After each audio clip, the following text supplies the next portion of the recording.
Sejam bem-vindos aqui a mais um vídeo no canal CVCVIC. Hoje trago para vocês um vídeo muito breve, resumido, com 5 indicadores que vocês necessitam, têm a obrigação de analisar quando for começar a parte mais de números da análise da empresa, a parte mais quantitativa. Porque você analisa a parte qualitativa, que é a parte fora dos números, e depois a parte quantitativa, que é a parte dos números, tá bom? Então, antes de mais nada, já se inscreva no canal. Se você gosta desse tipo de vídeo, já deixa a sua curtida. Se você não sabe ou nunca viu esse tema, deixa a curtida pro final, que eu tenho certeza que você vai curtir o vídeo. Então, sem mais enrolação, bora começar. Primeiro indicador que você precisa olhar é o preço sobre EBIT. Tá? Muita gente vai falar para você olhar preço sobre lucro. Só que a questão é, o lucro ele é muito sensível a eventos não recorrentes, enquanto o EBIT não é tão assim. Tá? Pode acontecer? Pode, mas é bem mais raro. Quando você olha na linha do DRE, lá na sequência, cada rúbrica e tal, o lucro é o último. O EBIT está lá para cima antes dos eventos não recorrentes. Então é melhor olhar o EBIT do que o lucro. E por que o EBIT e não o EBITDA? Simplesmente porque o EBITDA ele desconsidera depreciação e amortização, então ele soma de volta, enquanto o EBIT considera. Eu sei que depreciação e amortização não tem efeito caixa no momento, mas vai ter efeito em algum momento, então é bom já olhar. O preço sobre o EBIT, da mesma forma que o preço sobre lucro, ele vai te mostrar o tempo que a empresa vai te retornar em anos, né? O preço que você pagou. Então, por exemplo, se você tem uma empresa que tem um preço sobre EBIT de 5, quer dizer que, baseado no EBIT que ela gera, ela vai demorar 5 anos para gerar em EBIT o preço que você pagou por ela. Então, esse é um indicador de tempo que vai demorar, e também um indicador de, vamos dizer assim, emoção do mercado. Como que o mercado enxerga esse ativo em si, se tem boas expectativas ou não. O próximo indicador são dois, na verdade, não é um só, né? É ROI e ROIC. Eu sempre analiso os dois em conjunto. Aqui nós temos o ROI, que é o retorno sobre patrimônio líquido, e nós temos o ROIC, que é o retorno sobre capital investido.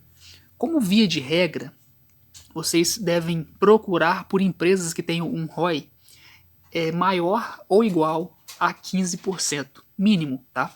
Enquanto o ROIC, eu não vou estipular um valor mínimo para ele, mas o ideal é que não seja muito distante do ROI. Por quê?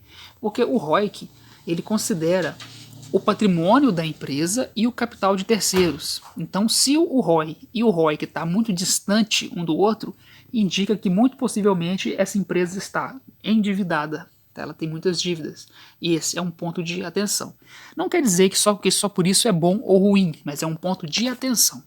Então, como via de regra, ROI igual ou maior a 15% e o ROIC não muito distante do ROI. Margens. Aqui nós temos 3, né? Margem bruta, margem EBIT e margem líquida. Como via de regra, uma regrinha de bolso, no mínimo 10% para a margem líquida. E o que é essa margem líquida? Margem líquida é o percentual, né, a diferença, vamos dizer assim, entre o lucro líquido e a receita. Se você pegar o lucro líquido e dividir pela receita, você vai ter a margem líquida. Se você pegar o EBIT e dividir pela receita, você vai ter a margem EBIT. Se você pegar o lucro bruto e dividir pela receita, você vai ter a margem bruta. Nada mais é do que o percentual de relação do resultado frente à receita. Então, uma empresa que tem 10% de margem é uma empresa, no mínimo, é o mínimo de resultado. Vamos resumir assim, que você deve procurar. É uma empresa que ela tem um pouquinho de gordura para queimar, sabe? Se passar por uma situação de dificuldade, ela não vai cair em prejuízo tão facilmente.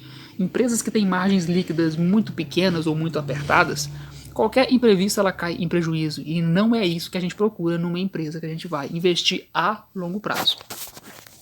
Dívida líquida sobre o EBIT. Novamente falando aqui do EBIT. Tem uma frase que eu não consigo lembrar de quem, eu até coloquei ela aqui, né, e que é empresa que não deve não quebra. Tá? Dívida para a empresa, até certo ponto, é bom. Tá? A dívida não é ruim, porque a empresa ela consegue se capitalizar através de uma dívida, onde ela vai calcular os juros que ela vai ter que pagar e ver se é viável ou não. Isso de uma empresa bem gerida. Se a empresa for emitir debentures, então ela vai ela mesma decidir quanto que ela vai pagar, como e quando. Então, assim, dívida até certo ponto é bom. O que não pode é perder o controle. Então, uma dívida que seja muito maior do que 3 vezes o EBIT, geralmente está fora de controle. Então, já não é algo que a gente procure. Em algum momento, assim, bem pontual, uma dívida líquida sobre EBIT 4 vezes é até aceitável, mas não pode ser recorrente. Tá? Então, esse é um ponto que a gente deve olhar muito de perto. A dívida ela ajuda a empresa a pagar menos impostos porque ela bate no lucro. Lucro, menos impostos sobre o lucro, tá? Mas a gente não pode olhar só por essa ótica também. Então, a empresa ela precisa ter uma dívida controlada, ela precisa ter caixa crescente, ela precisa girar, sabe? Então é bom analisar essa relação de dívida sobre o EBIT. Aqui nós temos um indicador que não é muita gente que usa não, sabe? A gente vê pouco falar sobre ele, que é o KGR Receita. Tá? E o que é esse KGR Receita? Entenda como a média do valor, né, o percentual que foi necessário para sair do ponto A e chegar no ponto B. Tá? E qual que é esse ponto A e ponto B? No caso do KGR Receita, é a receita. Então, assim, qual o percentual que a receita dessa empresa precisou crescer para sair da receita que ela tinha há 5 anos atrás e chegar na receita que ela tem hoje? É isso que o KGR vai te mostrar. Mas é média, tá? Então, se a receita subiu no ano, caiu no outro, subiu no outro, caiu de novo e subiu, ela vai considerar o primeiro e o último ano, como a fórmula aqui mostra. A receita atual dividida pela receita anterior, que é do ano que você começa a medir, elevada a 1 sobre o tempo que você está medindo, menos 1. Então, por exemplo, se for 5 anos, é a receita de agora dividido pela receita de 5 anos atrás, elevada a 1 dividido pelo tempo, que é 5, menos 1. Então você vai ter um resultado aí em percentual que vai te mostrar a média que a empresa precisou crescer para sair do ponto A e chegar no ponto B. Por ser média, desconsidera altos e baixos, então é sempre bom analisar junto com outros indicadores. Todos esses que eu falei aqui, sempre bom analisar junto com outros indicadores. Cada indicador conta um pedaço de uma história. Então você nunca deve olhar um só, senão você não vai entender a história. Você tem que olhar tudo. Não dá para ficar se prendendo a pouca coisa. E então, pessoal, esse foi um resumo, tá? Bem resumido mesmo, de como que você começa uma análise. Até o momento eu só trouxe vídeo aqui falando sobre empresas, lendo relatório, fazendo breves comentários. Hoje eu quis trazer algo um pouco mais técnico, porém resumido. Tá? Não estou fazendo ainda vídeos muito densos, porque eu vejo que vocês não acompanham os vídeos longos até o final. Então eu tento ser o mais breve possível. Se por acaso eu estou sendo muito raso, eu peço que deixe nos comentários que eu vou me aprofundar mais nas minhas explicações. Se por acaso você gostou desse vídeo, deixe a sua curtida, compartilhe com seus amigos, manda para aquele amigo que está querendo começar a investir e está meio perdido, manda para ele. Manda ele seguir aqui o canal SaberCV, que eu tenho certeza que ele vai aprender bastante coisa e vai aprender como que ele vai começar e vai aprender a analisar boas empresas e não fazer cagada e colocar empresa ruim na carteira. Então, pessoal, meu muito obrigado. Se inscreva no canal antes de ir embora. Ativa o sininho para não perder mais nenhum vídeo desse canal, tá? Que você vai ficar muito bem informado e aprender bastante coisa. Novamente, muito obrigado e até a próxima.